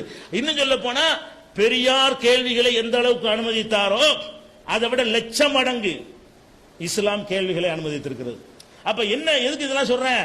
ஒரு வாதங்களை நீங்க வாதத்திலிருந்து விலகிட்டனால இந்த அறிவுரமா நானும் போயிட்டு இருக்கிறேன். நீங்க வாதம் செய்ய வந்தவர்கள் என்ன பண்ணனே, இதுல இருந்து எந்த கடவுள் இருக்கிறான் அதை சொல்லுங்க, இதுல இருந்து கடவுள் இல்லை இதை சொல்லுங்க, இதுல இருந்து பரிமாணம் சரி அதை சொல்லுங்க. அதை விட்டு என்னென்னலாம் சொல்றீங்க? சம்பந்தமில்லாத பிடரி நரம்புக்கு கிட்ட இருந்தால் அந்த கடவுள் ஏன் வந்து அப்ப வெட்டுனா கடவுள் தான் வெட்டப்படுறாரு, எப்படி பயங்கரமான தத்துவம். கடவுள் குர்ஆன்ல இருக்கிறது, பிடரி நரம்பை விட அருகில் இருக்கிறான் இருக்கிறது. இது என்ன விளக்கம்னு கேட்க வேண்டிய ஒரு டாபிக், இருக்கிறானா இல்லையாங்கிறதுக்குரிய டாபிக் அல்ல. முதல் விஷயத்தை விளங்கிக்கிறேன்னு, எல்லா மனிதனுடைய பேச்சுக்கள்லையுமே நேரடி அர்த்தத்தில் விளங்க வேண்டியவை இருக்கிறது. ஒரு இலக்கியமாக சிலேடையாக இரட்டுற மொழிதல்ங்கிற ஒரு அடிப்படையில் பேசப்பட்ட விஷயங்கள் இருக்கிறது. இரண்டரை கலந்து விட்டார்கள் தம்பதிகளை பத்தி வீரமணியும் வாழ்த்துவார், நீங்களும் வாழ்த்துருவீங்க. இப்ப இரண்டரை கலந்து ரெண்டு ஒன்னாயிட்டாங்க, மிக்ஸ் ஆயிட்டாங்களா, ரெண்டு ஒரு ஓடல என்னன்னு கேட்கறேன். அதுக்கு என்ன அர்த்தம்? அவன் அங்க இருப்பான் இங்க இருப்பான், நெருக்கண்டா என்ன அர்த்தம்? ஒட்டிக்கிட்டு பெடரிக்குள்ள உட்கார்ந்து இருக்கானே அர்த்தம் செய்யறீங்க. பெடரிக்குள்ள கடவுள் இருக்கிறான்னு சொன்னா எங்களுடைய ஃபண்டமெண்டல் என்ன? இஸ்லாத்தின் ஃபண்டமெண்டல் கொள்கை என்ன? ஒரு அல்லாஹ்ங்கிற ஒரு கடவுளை தவிர யாரும் இல்லைங்கிறமே. பெடரில் இவர் பெடரிலையும் கடவுள், இவர் பெடரிலையும் கடவுள் இருந்தா 600 கோடி கடவுளாகி போயிடுவானே. அப்படி நாங்க சொல்லுவோமா? எங்களுடைய கருத்துக்கு எங்களுக்கு மாற்றமான விளக்கத்தை நீங்க எப்படி கொடுக்கிறது? நாங்க ஒரு கடவுள் தான் இருக்க முடியும் சொல்லிவிட்டு கடவுள் நெருக்கத்தில் இருக்கிறான்டா என்ன அர்த்தம்னா, நெருக்கமாய் இருக்கும் பொழுது எப்படி கண்காணிப்பானோ அந்த மாதிரி இறைவன் உங்களை கண்காணித்துக் கொண்டிருக்கிறான். அந்த கண்காணிப்புக்காகத்தான் அப்ப அமெரிக்கா வந்து நமக்கு நெருக்கமா இருக்குன்னு சொல்லலாம். எதை வச்சு? சேட்டலைட்டை இறக்கி விட்டு நம்மளை அப்படி கண்காணிச்சுட்டு இருக்கிறான். அதை சொல்றோம். உலகம் சுருங்கிருச்சு, கைப்பிடிக்குள் உலகம் வந்துருச்சுங்கிறோம். உடனே இவர் மாதிரி ஆளுக்கு எந்திரிச்சுக்கிட்டு எங்க கைப்பிடியில் பிடிச்சு காட்டு பார்ப்போம். கைப்பிடியில் உலகம் வந்துச்சுன்னு அது அர்த்தமா? அதுக்கு வந்து ஒரு ஒரு இலக்கிய அர்த்தம்லாம் வராதா? நகம் சதையுமா இருக்கிறார்கள்னா அப்ப ஏன் நீங்க 2 பேருக்கு நகம் இருக்கான்னு கேட்கறதா? அப்ப நகை யாரு சதை, நகமும் சதையும் என்ன? இதெல்லாம் வந்து ஒரு நெருக்கத்தை காட்டுவதற்காக அவர் வெளிச்சமாக இருக்கிறார்னா கட்டி தொங்கோட வெளிச்சம் கேட்கிறதா? அப்ப என்ன, கடவுள் பிடரி நரம்பை விட நெருக்கமா இருக்கிறார்னு சொல்லி இந்து மதத்தில் சொல்லக்கூடிய அத்வைதம் மாதிரி இஸ்லாம் சொல்ல கிடையாது. தூணுலையும் இருப்பார், துரும்புலையும் இருப்பார், இங்க படலையும் இருப்பார், என் படலையும் இருப்பாருன்னு சொன்னா தான் அப்ப வெட்டுனா கடவுள் தான் செத்துட்டாரான்னு கேட்கலாம். நாங்க என்ன செய்யறோம்? கடவுள் வந்து இந்த அண்ட சராசரங்களை படைத்த கடவுள் ஒரே ஒருத்தர் இருக்கிறார், அவர் அரசுங்கிற ஒரு ஆசனத்தில் வீட்டு இருக்கிறார் என்று சொல்றோம். அதை சொல்லி போட்டு தான் நெருக்கமா இருக்காருங்கிறோம். அதை சொல்லிட்டு நெருக்கமா இருக்கிறாருன்னா எப்படி விளங்கனே? அப்ப ஒரு விஷயத்தை ஒரு புஸ்தகத்தை பெரியாருடைய ஒரு சொல்லுக்கு விளக்கம் கொடுக்கிறாருன்னா பெரியார் போதனைக்கு மாற்றம் இல்லாத வகையில் விளக்கம் கொடுக்கணும். இஸ்லாம் ஒரு குர்ஆன்ல ஒன்று சொல்லுது, மொத்த கருத்து என்ன, இந்த கடவுளை பத்தி என்ன, அப்ப இந்த மீனிங் தானா? அதான நேர்மையான பார்வையா இருக்கு. நீங்க எடக்கு முடக்கு பண்றதுக்குன்னு இப்ப 1-2 தேடி பிடிச்சிட்டு வந்து கேட்டீங்கன்னா இது எப்படி இது மாதிரி பேசுனீங்கன்னா உங்களுடைய இந்த ஒரு புஸ்தகத்தில் நான் கேட்பேன், இது மாதிரி உள்ள வார்த்தை பிறகு 100 இருக்குது, அதே மாதிரி கேட்டேன்னு வைங்க, அவ்வளவுதான். அப்படி கேட்கக்கூடாது. ஏன் வார்த்தை அப்படி இருந்தாலும் இந்த அர்த்தத்தில் சொல்றாருன்னு விளங்கிக்கிறோம். ஒரு வார்த்தை அப்படி இருக்கும், நம்ம என்ன விளங்கிக்கிறோம்? இந்த வார்த்தைக்கு இப்படி நேரடி அர்த்தம் கிடையாது, இது உங்க பேச்சில் இருக்கு, என் பேச்சில் இருக்கு, எல்லார் பேச்சிலும் இருக்கு, குர்ஆன்ல இருக்கிறது, எந்த புஸ்தகத்திலையும் இருக்கும். அப்ப இதெல்லாம் நான் எது கேட்கிறேன்? இதுக்கெல்லாம் நேரம் செலுத்தவர்கள் இதெல்லாம் கேள்வி அடுக்கடுக்கா கேட்கிறாரு. என்ன கேட்கிறாரு? திருடர்கள் ஜாக்கிரதை, அதாவது ஆன்மீகத்தில் கேள்வி கேட்கக்கூடாது என்கிறார்கள், இஸ்லாமும் அப்படி தாங்கிறாரு. இஸ்லாத்தில் கேள்வி கேட்கக்கூடாதுன்னு சொன்ன இடம் எங்க சொல்லுங்க பார்ப்போம். கேள்வி கேட்கக்கூடாது, அது கூட இப்ப கேட்கக்கூடாது. நீங்க தலைப்பு அது அல்ல. இஸ்லாத்தில் கேள்வி கேட்கக்கூடாதுங்கிறது கூட நீங்க பேசுவதாக இருந்தால் அதுக்குள்ள தலைப்பு என்ன இருக்கு? 2வது தலைப்பு இருக்கிறது. இப்ப எங்க இதுல என்ன பேசுனேன், கடவுள் இருக்கிறான்ங்கிறதுக்கு நீங்க சொன்ன டாபிக் எந்த வகையில உதவும்? தசரதங்கிறீங்க, அது இந்த சபைக்கு தேவையா? தசரத மகாராஜாங்கிறீங்க, அதுங்கிறீங்க, அது மாதிரி கடவுளுக்கு வந்து முந்தா நாள் தான் கண்டுபிடிச்சாருங்களாங்கிறீங்க. அது இன்னொரு விஷயம். அதாவது இந்த அது பயங்கரமான தத்துவம். இந்த பாம்பு பள்ளி சொன்னார், டாக்டர் சொன்னாரு, கடவுள் எப்படி கண்டுபிடிச்சான்னு கேட்டா, பாம்பை கண்டு பயந்தான், உடனே கடவுள்ட்டான். பள்ளியை கண்டு பயந்தான், உடனே கடவுள்ட்டான். அதை கண்டு பயந்தான், அதனாலதான் கடவுள் உண்டாச்சுன்னு சொன்னாரு. அதுக்கு நான் சொன்னேன், அதுக்கும் எனக்கு கூட கருத்தான் பண்ணியிருக்காரு. அதுக்கு நான் சொன்னேன், இல்ல நாங்க வந்து இறைவனை கண்டுட்டு நாங்க பயப்படல, இறைவனை அல்லாஹ் பார்த்துட்டு நாங்க பயந்தோம். பாம்பு பார்த்த மாதிரி, பள்ளியை பார்த்த மாதிரி அல்லாஹ் பார்த்துட்டா பயப்படுறோம் நான் சொன்னேன். பார்த்துட்டா பயப்படுறோம் நான் கேட்டது அவர் என்னன்னு வழங்குறாரு, இல்லாத நம்பலாமான்னு கேட்கிறாரு. பார்த்துட்டா நம்புறதுங்கிறது இல்லைன்னு அர்த்தம் தருமா? ஒரு விஷயத்தை நான் பார்க்கலங்கிறதுனால இல்லைன்னு ஆயிருமா? பார்த்து நீங்க எதுக்கு அதை கூட நான் கேட்டேன், பார்த்து பயந்து தான் நீங்கள் கடவுள் உண்டாக்குனீங்கன்னு கேட்டாரு. நாங்க அல்லாஹ்வை பார்த்து பயந்து உண்டாக்கலங்கன்னு அதுக்கு ஆன்சருக்கு நான் சொன்னேன். உடனே அதை பயங்கரமா பிடிச்சிக்கிட்டு, பாத்தீங்களா இல்லைன்னு ஒத்துக்கொண்டார்கள், இல்லாததான் நம்புகிறார்கள், இல்லாத பார்த்து வேணா பயப்படுவான்னு கேட்கிறாரு. இல்லாத பார்த்து பயப்பட மாட்டான், பார்க்காத பார்த்து பயப்படுவான். ஒரு மன்னர் இருக்கார், பார்க்கவே இல்லை, பயங்கரமான சர்வாதிகாரி நடைமுறையில் தெரியுது, பயப்பட மாட்டீங்களா? அவனை கொண்டாந்து காட்டு பார்த்து தான் பயப்பட சொல்லுவீங்களா? பார்த்தும் மனுஷன் பயப்படுவான், பார்க்காமலும் பயப்படுவான். அப்போ பார்க்காம நாங்க பயப்படுற வச்சுக்கிட்டு இல்லைங்கிறார். ஆதாரங்கள் பாருங்க, இதெல்லாம் ஆதாரமா? நாம நல்ல தயவு செய்ய நேரத்தை வேஸ்ட் பண்ணக்கூடாது. நான் கேட்பதெல்லாம் என்னன்னு கேட்டா, நாம பகுத்தறிவு அடிப்படையில் விவாதிக்க வந்திருக்கிறோம். நாங்க மத அடிப்படையில் விவாதிப்பதா இருந்தா 5 நிமிஷம் சாப்டர் க்ளோஸா போயிருக்கும். குரான்ல இருந்து நபி சொன்னதெல்லாம் எடுத்து போட்டுட்டு அல்லாஹ் இருக்கிறான், அந்த இருக்கு குரான்ல குல்ஹுவல்லாஹு அல்லாஹ் ஒருவன் அப்படின்னு போயிட்டு இருப்போம். நாங்க என்ன பேசுறோம், எங்களுடைய அந்த நம்பிக்கைகளை தனியா வைத்து விட்டு இந்த சபையில ஆர்குமெண்ட்ல பேசுவாங்க. எங்களுக்கு சொல்லி தந்த நம்பிக்கை இருக்கு, அதன் அடிப்படையில் நின்று நாங்க பேசல, ஆர்குமெண்ட் பண்ணுவோம். நீங்கள் பண்ணுங்க, நீங்கள் அது மாதிரி வெளியே வாங்க. என்ன வரனே, நீங்க ஒரு வட்டத்தை என்ன வட்டம், கடவுள் இல்லைன்னு ஸ்ட்ராங்கா ஒரு வட்டத்தை போட்டுவிட்டீங்க. இப்ப மீறி மக்கள்கிட்ட முகம் கொடுத்தீங்கன்னா, என்னடா நேரத்துல இல்லடா இன்னைக்கு வந்து அப்படின்னு சொல்லிடுவானேன்றது உங்களுக்கு உள்ளுக்குள்ள இருக்கிறது. உங்க ஒவ்வொருத்தருடைய அடி மனசுல என்ன இருக்குது, ஆமா அறிவியல் சொல்லுது, நம்ம போட்டு இன்னைக்கு போயிட்டு ஆமா இருக்கிற நம்ம தோத்து போயிட்டா என்ன செய்யறது, அப்படியே வர்றது, அப்படி வரக்கூடாது. நியாயங்களை ஒத்துக்கொள்வதுதான் முக்கியம். நியாயங்கள் எதுவாக இருந்தாலும் என்ன செய்யணும், நீங்க ஆர்குமெண்ட்ல இல்லைன்னு நிரூபிங்க. ஆர்குமெண்ட்ல நாங்கள் இல்லைன்னு ஒத்துக்கிறோமே, எந்த ஆர்குமெண்ட்ல நீங்க ஒரு நிரூபணம் பண்ணவே இல்லையே, அப்புறம் என்ன செய்யறாரு, அவருடைய பதில சிலது வருது. என்னன்னு கேட்டா, சிலதுக்கு ஆன்சர் இல்ல, இனிமே வரும் ஆன்சரு. சரி இனிமே வரும்ல, இப்ப வந்த ஆன்சர் ஒத்துக்கிறங்க. நீங்க விரும்பின ஆன்சர் வரல, என்ன ஒரு சூப்பர் பவர் வேணும்னு இப்ப ஆன்சர் வந்துருச்சு, இப்ப நம்பிக்கிறங்க. இனிமே வேற ஒண்ணு கண்டுபிடிச்சு இல்லன்னு நிரூபிப்பான்ல, அப்ப வந்து இல்லன்னு நான் சேர்ந்து ஒருத்தரிக்கிறோம், நம்ம 2 பேரும் சேர்ந்து இல்லன்னு சொல்லுவோம். இப்ப என்ன ரிசல்ட் வந்திருக்குது, வந்திருக்கிற சொன்னா இன்னைக்கு இந்த ரிசல்ட் வந்தாலும் நாளைக்கு வேற ஒண்ணு வரலாம். இது பக்கம் தெரியுமா? எது கண்ணு முன்னாடி ரிசல்ட் அதை ஏத்துட்டு போங்க, அதுக்கப்புறம் மாறும்போது மாத்திக்கிறோம். அப்படித்தானே அறிவியல் நம்ம செய்யறோம். ஒரு காலத்துல பூமி சுத்த சூரியன் சுத்துதுன்னு சொன்னா பூமி சூரியன் தான் பூமியை சுத்தி வருதுன்னு நான் நம்பணுமா இல்லையா? அதுவும் தப்பு கிடையாது. உள்ள அறிவியலுக்கு அதான் நம்ப முடியும், அவனுக்கு முட்டாள் கிடையாது. அப்புறம் மாத்தி சொன்னா அதை நம்ப முட்டாளதுனால அது மாதிரி மாற்றங்கள் வரும்போது ஏத்துக்கணுமே தவிர வரும்போது இதுவும் மாறிடும். அப்ப நான் இப்படி கூட சொல்லலாமே, இந்த பெருவெடிப்புன்னு சொல்றீங்கல்ல, அது இப்ப சொல்றான், நாளைக்கு அதையும் மாத்திக்கிடுவான் அப்படின்னு நான் சொல்ல முடியுமா? அட இப்ப சொல்றேன்னா இப்ப இதுதான் பேசணும். நாளைக்கு ஒண்ணு சொல்லுவான்டா, அப்ப வேற விவாதம் வச்சுக்கிடுவோம். நாளைக்கு வேற ஒண்ணு சொல்லுவான்ல, இதுல இருந்து கடவுள் இல்லை என்று திட்டவட்டமா தெரிகிறதுன்னு சொல்லி நிரூபிக்குமான்ல, அப்ப ஏதாவது இருந்தா கொண்டு வாங்க, இன்னொரு வாதம் பண்ணி அப்ப இல்லைன்னு நம்ம எல்லாரும் சேர்ந்து சொல்லுவோம். இப்ப வாதத்துல இருக்கிறான்ற நிறுவனமாவதா இல்லையா? அப்ப இதை ஒட்டுமொத்தமா பாத்தீங்கன்னு சொன்னா, இவங்கள்ட்ட கடவுள் இருக்கிறான் என்பது அவ்வளவு தத்ரூபமாக ஒரு கடுகளவுக்கு சந்தேகம் இல்லாத வகையில அறிவியல் ஆதாரங்களோடு நாங்கள் நிறுவி காட்டியிருக்கிறோம்.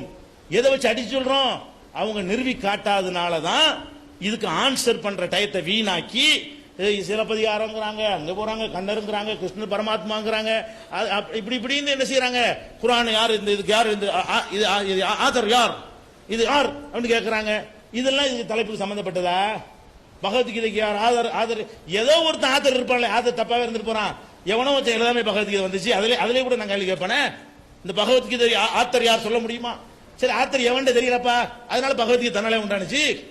எவனோ ஆத்தரா இருந்து எவன் பேர்ல எழுதிட்டு போறான், எவனோ ஒருத்தன் எழுதிருப்பான்ல, அதுதான் கேட்கிறோம். பகுத்தறிவு என்ன சொல்லுது, எவனோ ஒருத்தன் எழுதிருப்பான், எவன் நீ நினைக்கிறாள் நான் நினைக்கிறாள் எழுதாம எழுதிட்டு போறான், எழுதவே இல்லைன்னு சொல்ல முடியுமா? இருக்கிற ஒன்றை பகவத்கீதை எவனோ ஒருத்தன் எழுதியிருக்கிறான், பைபிளை எவனோ ஒருத்தன் எழுதியிருக்கிறான், நாங்க சொல்றாள் வேண்டாம் எழுதாம எழுதிட்டு போறாரு, எவனோ ஒருத்தன் எழுதியிருக்கான்னு வருமா இல்லையா? அதானுங்க பகுத்தறிவு. அப்ப நல்லா தெரியுது இது அதான் உண்டாயிருக்க இயலாது. பகுத்தறிவு பிரகாரம் இந்த பிரபஞ்சம் உண்டாக்கி இருக்க முடியாது. பகுத்தறிவுல அதுக்கு ஆன்சர் இல்ல. இதுதான் விஷயம். வழங்குதா? இது தவிர அவர் சொன்ன அறிவியல் சம்பந்தமாக தவறான விஷயங்கள் சொல்லியிருக்கிறாரு. அப்துல் ரஹ்மான் கொஞ்சம் அதை வழங்குவார். இன்னொன்னு குரான்ல சும்மா மேற்கோளுக்கு தான் நான் சொன்னேன், அதை கொண்டு நிறுவலை. குரான்லயே இந்த பூமியை நாங்க பிளந்து எடுத்தோம், ஒன்னாதான் சேர்ந்து இருந்துச்சுன்னு இருக்குல்ல, அதை சொன்னவுடனே அப்பவே நீ பெற வேண்டிய உலகம் என்ன செஞ்சிய அப்படின்னு கேட்கிறாரு. அதனால குரான் பொய்யா போயிருமா? நான் விளங்கல. சில விஷயங்கள் விளங்குவதற்கு உரிய காரணங்கள் வரணும். இந்த பிரபஞ்சம் வடிச்சு செதறி வந்துச்சு என்பதை விளங்குவதற்கு அந்த கருவிகள் வேணும், சாதனங்கள் வேணும். அதெல்லாம் கண்டுபிடிச்சு பிறகு விளங்கும் போதுதான் அதுக்கு முரண் இல்லாம சொல்லி இருக்குதுன்னு சிந்திக்க முடியும். அப்ப அன்னைக்கே குரான்ல அன்னைக்கே நம்பிட வேண்டியதானே? இது ஒரு பதிலா? குரான் சொன்ன வார்த்தை சரியா இருக்கான்னு மட்டும்தான் நீங்க பார்க்கணுமே தவிர என்ன பார்க்க கூடாது. நீயா விளங்கலங்கிறது என்னுடைய மைனஸ். அது என்னை பத்தின கேள்வி குரானுக்கு எதிரான கேள்வி ஆகாது. நான் விளங்கலப்பா, நான் புரியல. இருக்கு வாசகத்துக்கு என்ன அர்த்தம்? வானபூமி எல்லாம் ஒன்னா சேர்ந்து நாம் பிளந்து வெடிக்க செய்து உண்டாக்கணும்னு தெளிவா குரான்ல இருக்குது. இது குரான் இறைவேதம். இதை வச்சு நான் நம்புறேன். நீங்க என்ன பண்ணணும்? அன்னைக்கே நம்பலன்னு கேட்கக்கூடாது. இது எப்படி சொல்ல முடியும் தான் கேட்கணும். அடுத்த தலைப்புல வச்சுக்கிறேன். அப்படிதான் நான் சொல்லிக் கூட முடிச்சேன். இது இந்த ஆர்குமெண்ட் இல்ல. குரான் இறைவேதமாங்கிற தலைப்புல ரெண்டாவது நாங்க பேசுவோம். அதுலதான் இதை பேசுவோம்னு சொல்லிட்டு போனதுக்கு என்ன செய்யறாரு? அன்னைக்கே இந்த பெருவடிப்பை நீங்க நம்புனீர்களா? இப்பதானே ஒத்துக்கிட்டீங்க. இப்ப நாங்க ஒத்துக்கறல. இப்பங்க ஜன்னத்துல ஆர்டிகல் எழுதணும். ஒரு 20 வருஷம் இருக்குமா? ஒரு 16 வருஷம். 16 வருஷத்துக்கு முன்னாடியே நீங்க சொல்றது பெருவடிப்புக்குள்ள நாங்க எழுதிருக்கிறோம். என்னமோ இந்த சபையில ஆதம் ஏத்துக்கிட்டோங்கிற மாதிரி புஸ்தகமே போட்டிருக்கிறோம். இன்னும் சொல்ல போனா இவர் இந்த வாதத்துக்கு வருவதற்கு முன்னாடி அப்துல் ரஹ்மான் நினைச்சிருக்காரு அல் குர்ஆன் என்ன புஸ்தகம் பேரு? அறிவியல் சான்றுகள் புக்கில் இந்த பெருவெடிப்பு கொள்கையை ரொம்ப அற்புதமா அவரே விளக்கி இருக்கிறார். என்னமோ இந்த சபையில நீங்க பெருவெடிப்பு கொள்கை எடுத்து வச்ச உடனே இது கொஞ்சம் மறுத்துக்கிட்டு இருந்தாங்க. ஒத்துக்கிட்டு பலிச்சரிச்சு பாதியை ஒத்துக்கொண்டார்கள். பாதியில் எல்லாத்தையும் ஒத்துக்கணும் சரியா இருந்தா. சரியா இருந்தா கரெக்டா இருக்கணும். நீங்க தான் பாதியில் நிக்கிறீங்க. இதுல இருந்து உண்டானிச்சுக்கிறீங்க. அது எப்படி வந்துச்சுன்னு பதில் இல்லை உங்கள்கிட்ட. நீங்க தான் பாதி. அது எப்படி வந்துச்சுன்னு பதில் எங்கள்கிட்ட இருக்கு. நாங்க தான் முழுசு. முழுசு யாரு? பாதி யாரு? முழு பதில் சொன்னவங்க தான் முழுசு. பாதிக்கு பதில் இருக்கு, பாதிக்கு பதில் இல்லை. நீங்க தான் பாதி கிணறு, அரைக்கிணறு நீங்க தான் தாண்டி கொண்டிருக்கு, ஆபத்தானது என்பதை நான் சொல்லிக்கிறேன். அடுத்து வாங்க.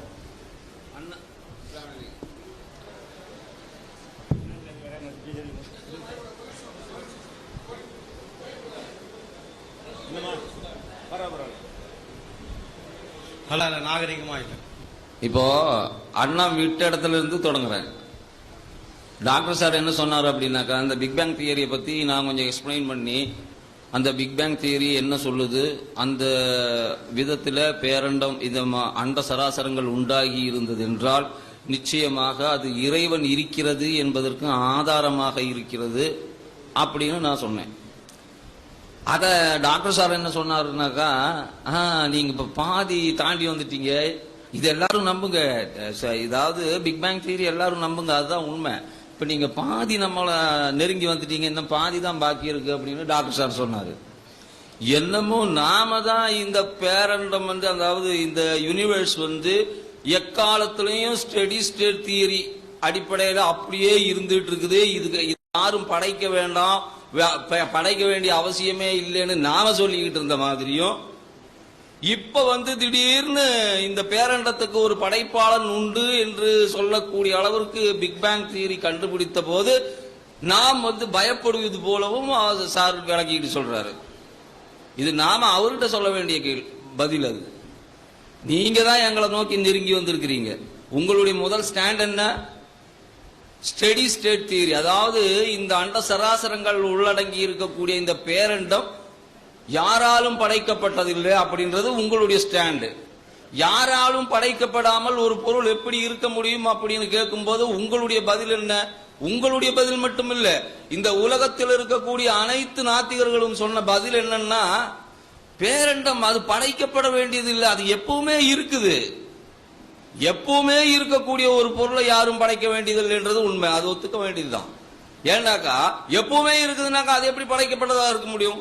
ஓகே, அதனால சயின்டிபிக்கலா அந்த தியரியை அன்னைக்கு எதிர்க்க முடியாம இருந்தது. பகுத்தறிவாதத்தின் அடிப்படையில் மட்டும்தான் கடவுள் உண்டு அப்படின்னு சொல்லக்கூடிய ஒரு ஸ்டேஜ் அன்னைக்கு இருந்துச்சு. ஆனா பிக் பேங் தியரி என்ன சொல்லுது?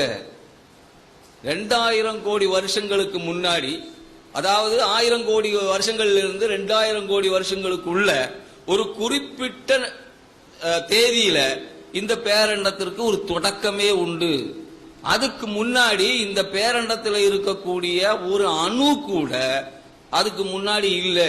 ஆகவே அதற்கு ஒரு தொடக்கம் உண்டு அப்படின்ற அந்த பதில் எது கிடைக்குது நமக்கு? பிக் பேங் தியரியில் தான் கிடைக்குது. அதனாலதான் நாம என்ன சொன்னோம், பிக் பேங் தியரி நிச்சயமாக ஒரு படைப்பாளன் வேண்டும் என்பதை ஆணித்தரமாக அடித்து சொல்கிறது அப்படின்னு சொன்னோம்.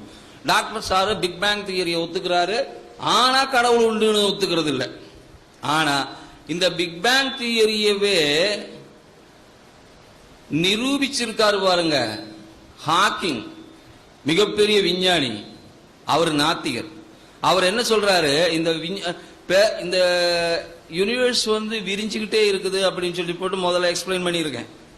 அது உங்களுக்கு வகுப்பு நடத்துறதுக்காக சொல்லல, அதுல இருந்து செய்திகள் இருக்குது. இந்த விரிஞ்சுக்கிட்டே இருக்கக்கூடிய இந்த பேரண்டா இப்ப விரிஞ்சுக்கிட்டு இருக்குன்னு கண்டுபிடிச்சதுனால ஹாக்கிங் என்ன சொல்றாரு அப்படின்னா, அவருடைய புத்தகத்தை மைக்க வைப்பா நல்ல வயிறு போட வேண்டியான